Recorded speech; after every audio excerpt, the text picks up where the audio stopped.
മുൻനിര telecom സേവനദാതാക്കളായ Vodafone idea ഇന്ത്യയിൽ gaming പ്രേമികൾക്കായി V ആപ്പിൽ പുതിയ വി ഗെയിംസ് ലഭ്യമാക്കുന്നു. ഇന്ത്യ ആസ്ഥാനമാക്കി പ്രവർത്തിക്കുന്ന ഗെയിമിംഗ് സ്പോർട്സ് മീഡിയ കമ്പനിയായ നസാര ടെക്നോളജീസുമായി ചേർന്നാണ് വി ഉപഭോക്താക്കൾക്ക് ഗെയിമിംഗ് ലഭ്യമാക്കുന്നത്. Action, adventure, education, entertainment, puzzle, racing, sports തുടങ്ങിയ 10 ജനപ്രിയ വിഭാഗങ്ങളിലായി 1200-ലധികം ആൻഡ്രോയിഡ് HTML5 അധിഷ്ഠിത മൊബൈൽ ഗെയിമിംഗ് ആണ് വി ആപ്പിൽ ഗെയിംസ് ലഭ്യമാക്കുക.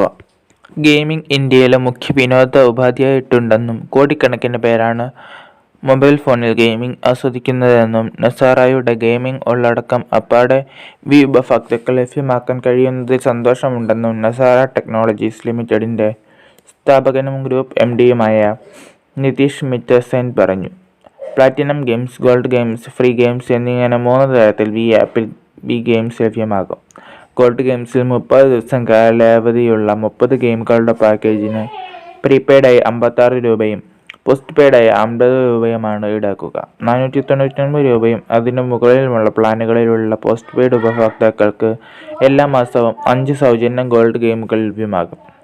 പ്ലാറ്റിനം ഗെയിംസിന് ഓരോ ഡൗൺലോഡിനും പ്രീപെയ്ഡിൽ 26 രൂപയും പോസ്റ്റ് പെയ്ഡിൽ 25 രൂപയുമാണ് നിരക്ക്. വി ഗെയിംസിൽ എല്ലാവിധ ഉപഭോക്താക്കൾക്കും 250-ലധികം സൗജന്യ ഗെയിമുകളും ലഭ്യമാകും.